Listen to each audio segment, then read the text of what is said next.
Good morning. Welcome back to the Enneagram Mom interview series. I'm Whitney Ellison with Wellison Enterprises. It's great to have you here this morning. As you'll recall, the Enneagram is a wonderful tool for developing self-awareness and empathy. This series is meant to amplify moms' voices by telling our stories, honoring our differences, and offering useful tips from their specific Enneagram strengths, from moms' specific Enneagram strengths that will help all moms and really all parents in general. Before we get started with this special episode today, which is a mother and daughter duo, I'd love to give a shout out to my little baby girl Lee, who was born 1 year ago today, and it's hard to believe, but I love celebrating my baby girl on a day when I get to interview a mother-daughter duo. That's pretty special.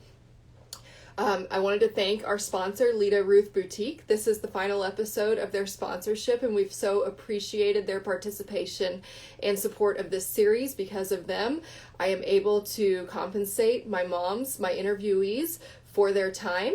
And this shirt is actually from Lita Ruth. It's a great fall t-shirt. It's kind of a thicker material. It has a really cute frayed collar and sleeves. And it also, of course, has a pocket, which, you know, we love our pockets. So if you go to Lita Ruth Boutique and visit her handle, follow her. Her name is Kim, by the way, not Lita Ruth. Those are her grandma's names. And she does do appointment-only shopping right now because of COVID, and also she does internet shopping. So if you want to place an online order, you can. And then, of course, if you comment on this series, I am giving away a tassel from the Wish Company, Wish Supply Co., which is a merchant of the Lita Ruth Boutique. It's also a local woman-owned Northern Kentucky company. So comment on this show. I'll announce the winner of that at the end. And finally, stay tuned at the end for a special way you can receive a discount with shopping at Lita Ruth Boutique. And now on to our guests. Today, we have an awesome show for you. I've got Karen Beymer, who's an Enneagram 5 wing 4, and her daughter Jennifer Heindl, who is an 8 wing 9. And I see that they have just joined. Let me see if they are ready. So Jen, I see you on there. If you will select request to join, I believe I can bring you in. So let me see.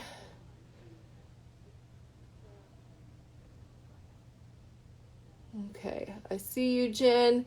If you can pick the option to join. In the meantime, I'll talk to you a little bit about who these women are.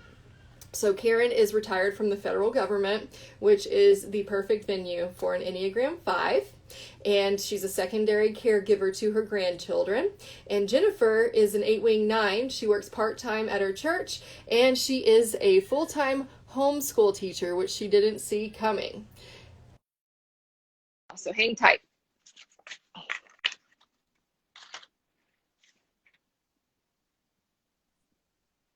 Good morning. Hi. How are you guys? It's great We're to see you.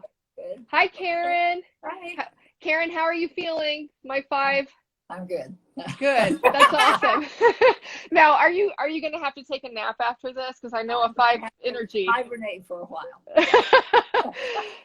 Well, thank you so much for both joining me. This is a really special episode today. Before we get started, Karen, I just wanted to honor and commemorate you because I know you had a special date yesterday that marked the 50th anniversary of your husband who passed away a few years ago. I'd love to just make note of that special date, and if you'd like to say something about that.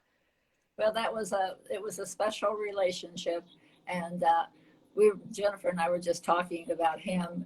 I kind of think he was either a 9 or a 5 because he had a very quiet home life. So Gotcha. Well, that's sweet to be able to think about that now, and what that must have been like, and just picturing the relationship between two people and the dynamic of the Enneagram numbers is fascinating. Yes. So that's really cool. So why don't you both tell me a little bit about yourself, who you are, and what you're up to these days? And I know I mentioned earlier kind of your jobs, but you're welcome to go into that a little bit, as well as just general activities. What are you guys doing during the times of COVID? Okay, so I'm a 9w8, and I, like Whitney said, I'm a bookkeeper and administrative assistant for the church that we attend. And so it's fairly solitary work, which is good for me as a 9. And I'm married to a 9w1, and we have 3 children. They're 14, 13, and 5. I am currently homeschooling a 5-year-old, which is something I never, ever, ever thought would be in my personal description. You and like every other parent in America. Holy cow. Right. Exactly. And it's not even just like I'm sitting with her while she's doing her Zoom call for kindergarten. I'm physically like teaching her. We withdrew her from the school system, and I am her homeschool mom. And so it's been kind of a crazy, but very blessed time for our family. It's been a good transition, I think, to slowness. I appreciate the slowed pace that COVID has brought us. So good. My husband works, and he's been in and out of the house both during COVID, and it's been great to have him home more. And so, yeah, that's me. Well, good. And Karen, how about you? I have, like you said, I retired from the Social Security Administration in 2000. So I've been retired for 20 years, but been very busy. I moved here to Fort Thomas when Jennifer's oldest child, Grayer, was 6 months old. Oh. So I moved from a home that I had lived in almost 30 years and moved down here. So that's been a big transition, but a wonderful transition. Where did you come from? Richmond, Indiana. Okay, got it.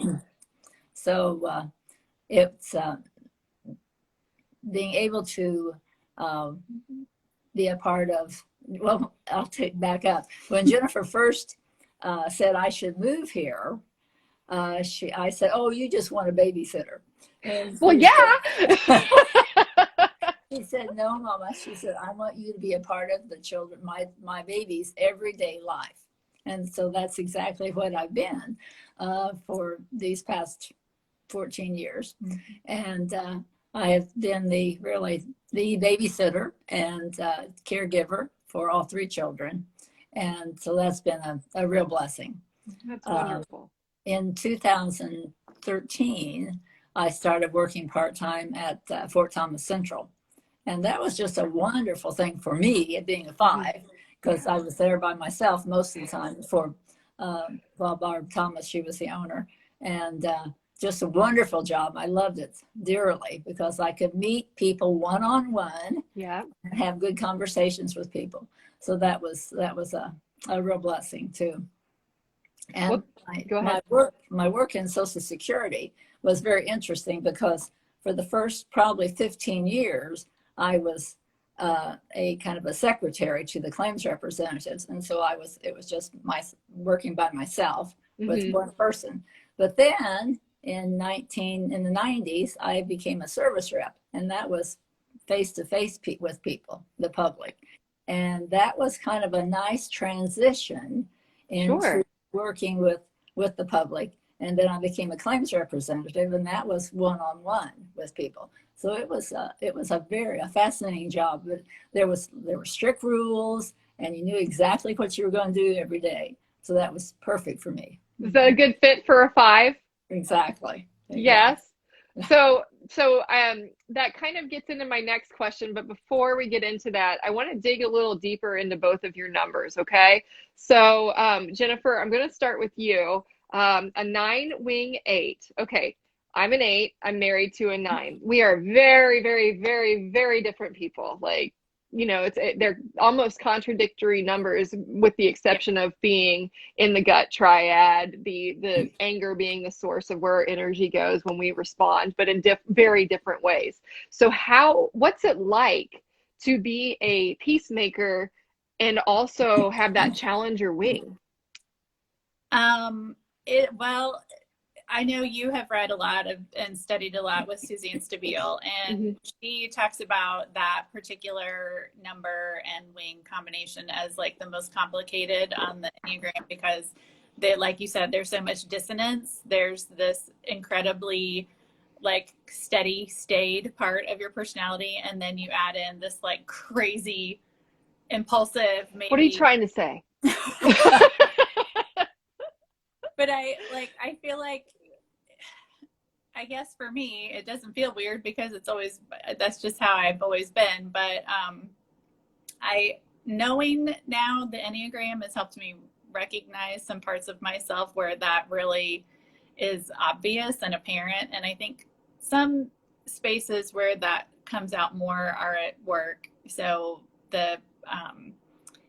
we have, like, as you know, there's a small staff at the church where I work, and we have weekly meetings. And I'm not afraid in those meetings to kind of put my opinion out there and make some strong comments and be a voice.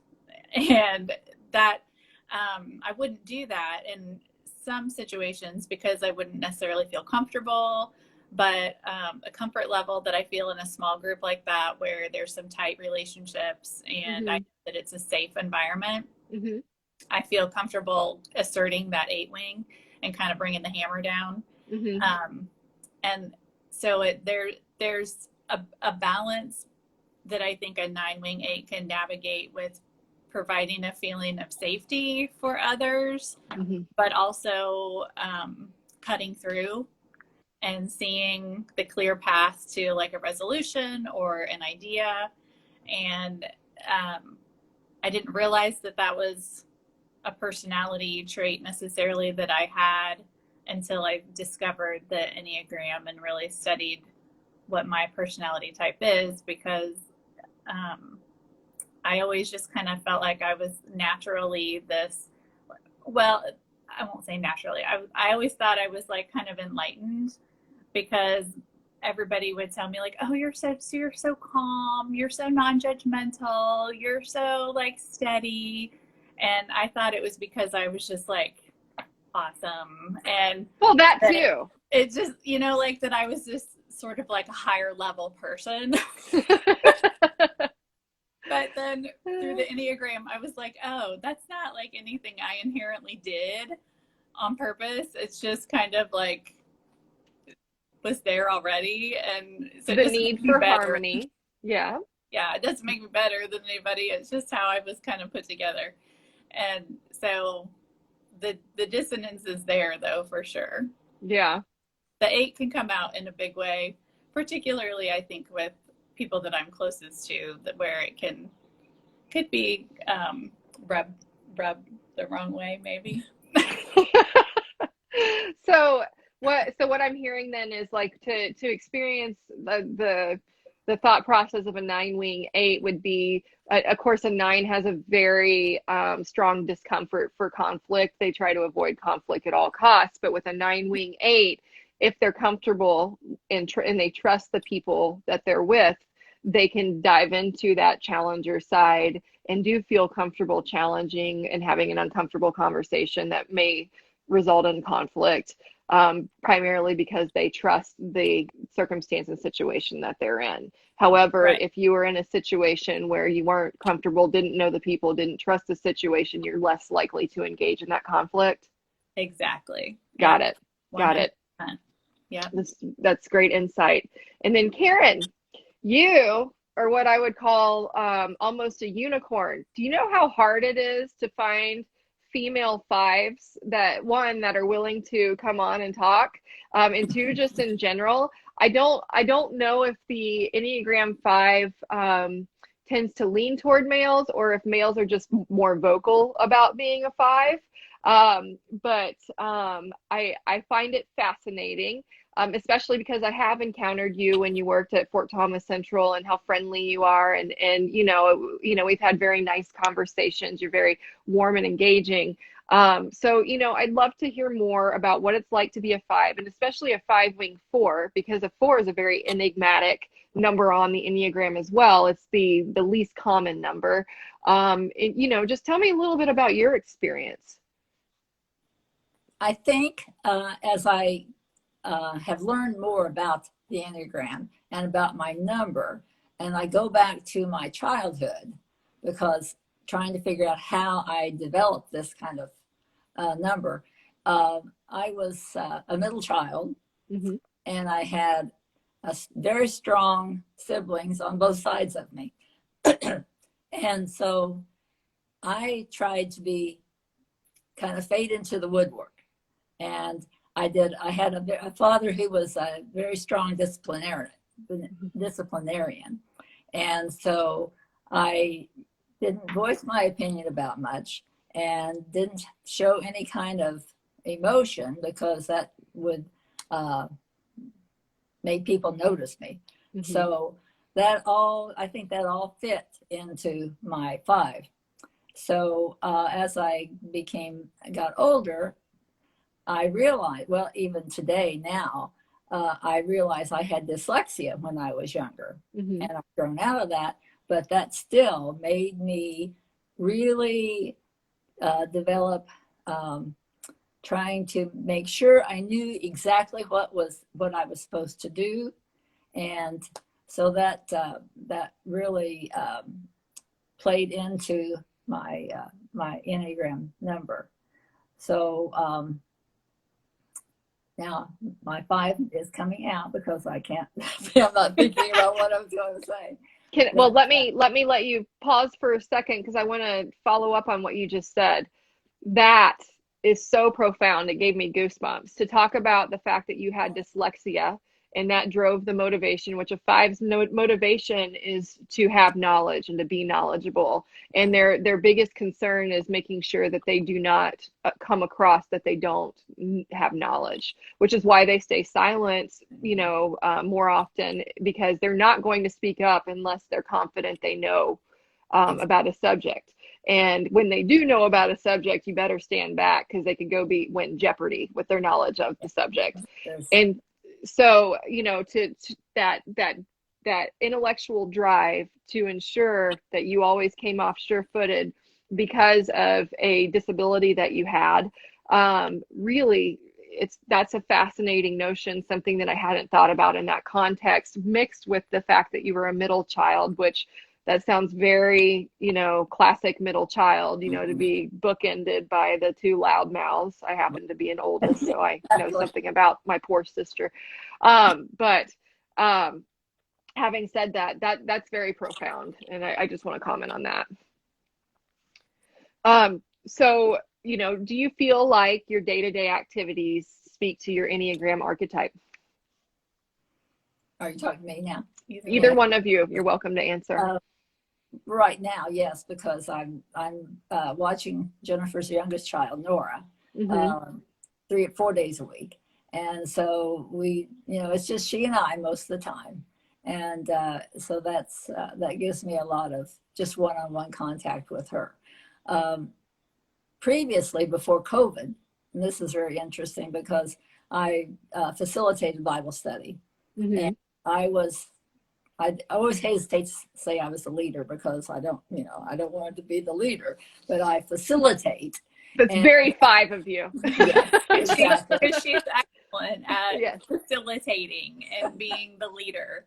I believe it. Yeah, but and it's a small group, and I know exactly what's going to happen, and how the study's going, and I've had been with these ladies for 10 or 12 years. And so that's a very comfortable place for me. And so I think that helps. And I really miss that right now. I'm sure. Yeah.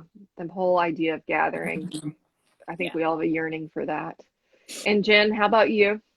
I would say my day-to-day life really is impacted by my number, or is displayed by my number, because like I said, my work at the church is kind of solitary, and I don't interact with a lot of people on a day-to-day basis. Our office is separate from the church itself, and so there's not a lot of foot traffic or people that are coming in and needing me So I get to just kind of hang out by myself. And, but it also provides me the opportunity to really like dig in and do something if I so choose. I mean, there's always an opportunity to get involved or do something or lead a charge or develop a initiative at a church. There's no shortage of opportunities to do something.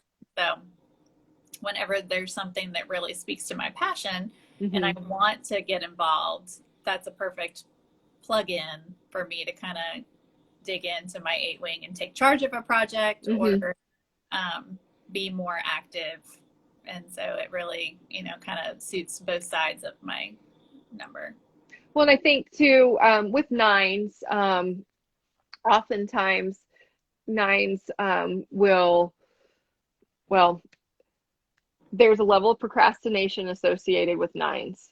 And it's not because of laziness, it's because of almost paralysis, because they don't want to have to go do something that may disrupt the harmony that they're having, right? And so for you, with your 8-wing, to feel more natural about going to lead something or take something on, I think again speaks to that 9-wing 8 number, because I know I have a 9-wing 1 in my household that I know pretty well, and it's really hard for him to step up and just take something by the horns to lead without a little bit of confidence and boost, from others to say, no, you've got this, you can do this, because of that innate concern about disrupting the harmony. Well, I don't want to come off as this, or I don't want to mess something up, or whatever that looks like.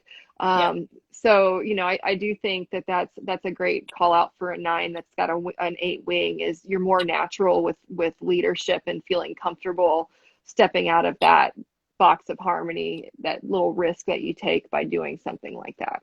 Yeah. So your type, well, let's start with you, Jen. Your type's motivation is harmony, maintain harmony. And Karen, you've already kind of touched on this, but Jen, let's talk about it with you. These are typically developed during childhood. So can you share a little about your childhood, to the extent that you're comfortable, and what event helped develop this core motivation? I don't think it's fair that I have to talk about my childhood next to I was just thinking that, and good 8 calling out skills. Good 8 calling out skills. So, I totally can see how that part of me was shaped by the household I grew up in. I mean, Mom said that our house was very calm growing up. I'm an only child for my parents, and so even though I have a half sister, half brother that are part of the family, they did never live with me growing up, and so really it's just me and Mom and Dad all the time. And it was a very calm environment at home. There was not a lot of I won't say not a lot of excitement, but it just wasn't like, there was never chaos or no disruption. Yeah, never any of that. Not a lot of emotion either. Right, not a lot of emotion either, is what she said. Just kind of, everything was pretty chill. Because typical of an only child, it was like I was the center of their universe, and the expectation was kind of that, like, you're a small adult and do all the adult things of, like you eat what we eat, that kind of stuff. So I didn't get the kids' plate at restaurants. I got an adult meal when I was 5, and ate whatever I wanted on the menu, like eating steak or whatever. So drives me crazy that my kids want to eat like chicken nuggets at the restaurants, but the fun stuff. Yeah, I'm like, why? I don't understand. So yeah, I totally see that part, but also I feel like there was, with Mom being a 5, and if her assumption of Dad being a 9 is correct, then both of them also place a high priority on not disrupting other people's spaces. Yeah. So that was kind of like a value in our home. Sure. So like don't impose on anybody else. You don't like make your needs known. You wait until somebody asks you if you need something you don't ask for. And so there was a real emphasis on manners and, you know, that kind of thing. So I definitely see how that played into developing my core motivation. Yeah. Great. Okay. Thank you. And Karen, I think we touched on yours pretty well, just talking about your surroundings with your siblings and your dyslexia.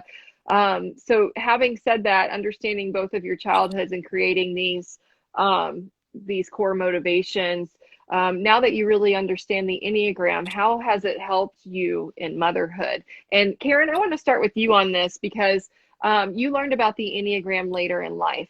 Right. And so there's different levels of motherhood. And right now you're the mother of an adult child and you're a grandmother. And so I want to parse this into two parts for you. And that is reflecting back on being a mom to a child. Now that you know your Enneagram type, were there primary strengths during that time that you didn't even realize you had? And even weaknesses or, our shadow side that you can see now when you were raising young children. And then, the second piece of that being, and what's it like now as the mother of an adult and the grandmother of grandchildren? I believe that I did not show a lot of emotion while Jen was growing up, and because of my childhood and so forth. And so that I kind of feel a little bit bad about that because I was not as emotionally connected to her. So now, knowing that, I try to be more open, and that's difficult. But I try to be more open and with her and with the grandchildren. One thing that I used to do with Jennifer when she was little, if she had a problem, I would say, well, this is a note. We had this little thing that we called, this is no comment. You can tell me anything that you need to tell me, and I won't have any comment. And so many times she would come to me and say, okay, Mama, this is no comment. And so that gave me time to kind of process. Gosh, that's great. And so I have tried to do that with Nora now at 5 years old. Sometimes I'll say, now you can tell Nana anything, it's just no comment. I'll just listen. And so I think knowing what my strengths are now and playing that with the grandchildren, I try to be more open with them and more affectionate. And I think with the 14-year-old, being a boy, I try to really be more physically affectionate to him and fill. And I heard someplace the other day to fill his cup, his love cup up, and let him, understand that he is loved. Being a 14-year-old, yeah. That's really, and it's also important for us to teach our boys vulnerability and to allow themselves emotions. So that's going to help our culture relieve itself of toxicity to help our men grow in that space. And thank you. And Jen, how about you? Well, I would say for the 9, I asked Jim, my husband, who's also a 9, last night. I was like, do you think there's anything about my motherhood that is like innately 9-ness? Because I see a lot of like, not a lot, but I see that there are some negatives to it because like 9s have the least amount of energy on the Enneagram. So we're not the go, keeping all the kids super active and, so it takes a lot of effort to really maintain momentum for a 9. Sure. And so that I see as a negative and with a 9 in parenting. But his comment was that he felt like my parenting style was such that I made a concerted effort to have like one-on-one time with our kids and connect with them, even for short periods of time, regularly, so that they felt connection and love in that way, that there was personal connectivity for each one of them, that it wasn't just group family time, but their personal one-on-one connection for each of them. And that produces hopefully a level of, relationship where they do feel comfortable and they feel loved without question. And so I don't know, the whole thing with the 9 is you think your presence doesn't matter. Yeah. And so I'm like, I was going to ask you about that. Yeah. I was like, well, I don't know if that's true or not, but that sounds really nice. So that's what I'll say. Well, it's not true. However, it is something big for a 9 to overcome, to realize that their presence does matter. And so speaking of that, I want to touch on something that you said about the lack of go being a negative for the 9. So I'm an 8. I use both wings, but the first wing I discovered was my 9 wing. So I'm a contradiction in a sense as well. But I want to speak to that for a minute and say I very much see my 9 wing in that I don't like the go either. But I don't see it as a bad thing. And here's why. I think that we force our kids to go so much that they never rest. And then as adults, they think that they have to continue going. And that's the definition of success. But I really appreciate slowing down in our downtime at home and just chilling. And yeah, there's some of that mom guilt there some days when I see my friends going to the zoo or whatever, and they're doing something every weekend and we're not. But part of me is like, yeah, the other thing is I want to take a nap because I'm tired too, right? And I ain't my best self if I'm a tired grouch. So, I'm a napper. I feel like that's a 9 feature. I like to rest. And so I think that, yes, to an extent, being more active and doing things with our kids outside of the home is always nice, but not going all the time is not necessarily a bad thing either. So don't be too hard on yourself about that, Miss 9. Okay.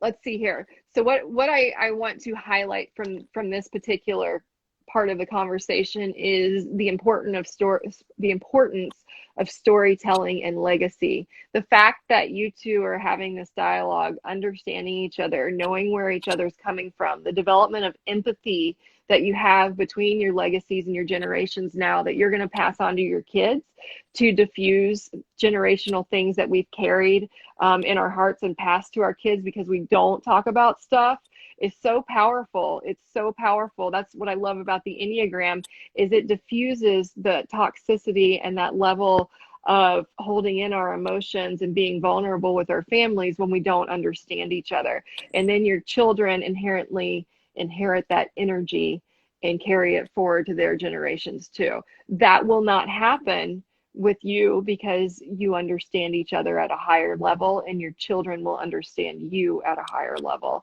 And I think that's such an important thing. And I think it's so healthy.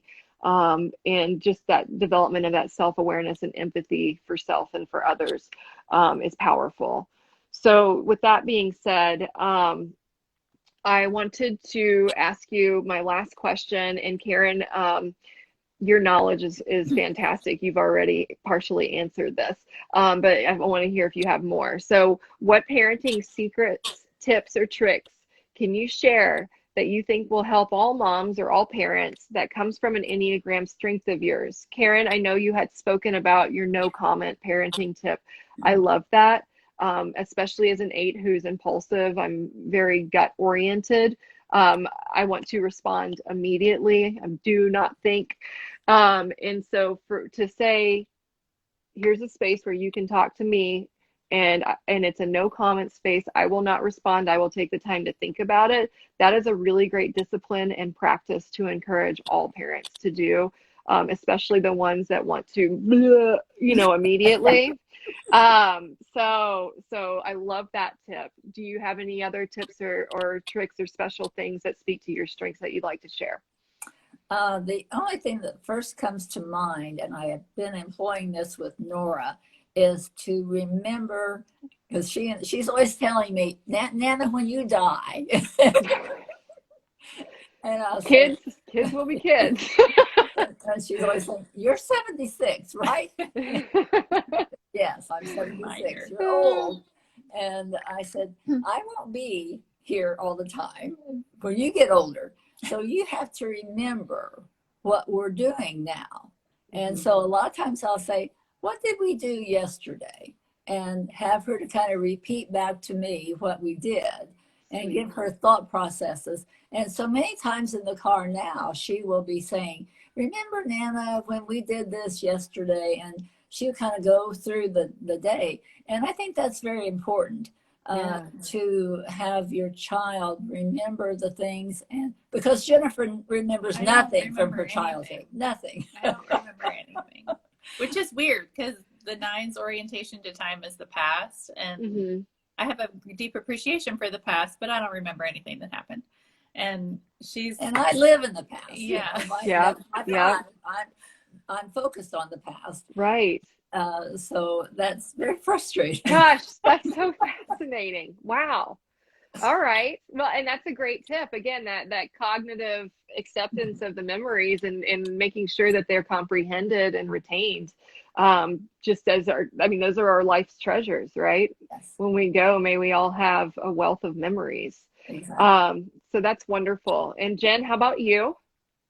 Well, I kind of touched on mine a little bit already too, about the lack of energy that 9's have. And so, like you said, I'm always like down for a nap, and will always try to retreat to my bedroom if given the chance. And so I didn't do it as much with the big kids when they were little, because I just didn't like have the presence of mind to know this or figure this out. But it's more, I've employed it more with Nora, who's 5, and it's that, like the kids are always wanting you to play with them. And so I've decided, like, if I just devote, like, say 20 minutes, if I say, okay, I'm going to play with her for 20 minutes, not with my phone in my hand or in my pocket, but if I devote my 100% attention to her for 20 minutes, 9 out of 10 times she gets bored with it before the 20 minutes is up. And not only have I filled her reservoir of need to be played with and interacted with, but then I bought myself a break. And so she's done with me. I love that. Yeah. We've had this intentional time together. Then I can go retreat to my bedroom, have a break, and she's filled up and bounces off to the next thing. And then she's like frustrated because I don't want to, I want to change the game, or I want to do something, play differently than she's playing. And so she'll then just decide, well, like, okay, fine, I'll go play by myself. And so she goes and plays by herself, and then I can go take a break. So this is how to manage bonus babies for somebody like me that may or may not have had a child at the same age that you had one. Surprise! Okay, so that's great, because I believe that the older we get, the lower the reservoir of energy is. So that's a really great tip, and I love, first of all, kidding aside, I love intentional time setting. Set the stuff down, set the phones down, stop the chores, and focus, and give them your time, because that's what they want. And eventually, because they're children and they have the attention span of a gnat, they're going to move on. And when they do, you've had that treasured time together that, is powerful to you because they're little. And you also get to rest. So I love it. That's great. Well, I so appreciate both of you taking the time to talk to me this morning. I've learned so much about the world of 5s and 9s, Enneagram moms. And I think our audience has as well. And everything you've said has added so much value to people. So I really, really appreciate that. Thank you for being with me. Can I interject one little thing? Yes. Yes. Jennifer and I, neither one, being a 9 and me being a 5, neither one are good at small talk. And so a lot of times when we're out someplace and we see people talking, we'll look at each other and say, what are they talking about? What are they talking about, you know? So that's just a funny little thing she and I both have in common. You know? I love it. I love it. Small talkers. I'm not a big small talker either, but my immediate response isn't wondering what they're talking about. It's like, oh, who cares? Good old 8, just to be real direct. Yeah. All right. Well, thank you both again. It was wonderful having you on. And I really appreciate your time. You guys have a great day. A lot of fun. Thank you. Thanks, Whitney. Thanks. All right. Take Bye. care. Bye. Bye. So thank you again for joining me today. And this was a wonderful episode with Jennifer and Karen. If you missed the first part of it, I highly recommend you go back and watch. Some great wisdom came from that interview. Up next on Monday morning, different time Monday morning at 10:30, I have Tasha Pinello coming on. I can't wait to have her as a guest, so stay tuned for that episode. And again, a thank you to Lita Ruth Boutique, who sponsored the last 3 episodes this week and last week. And I will announce a winner for the Wish Supply Company tassel at the end of the show in the comments. So check that out after I post that. If you message Lita Ruth with your order, or you go in for an appointment and you mention this show, you'll get an extra 15% off your order. So that's the secret code to getting a little discount if you shop with Lita Ruth Boutique. And thanks again to our guests. I will see you on Monday. Bye.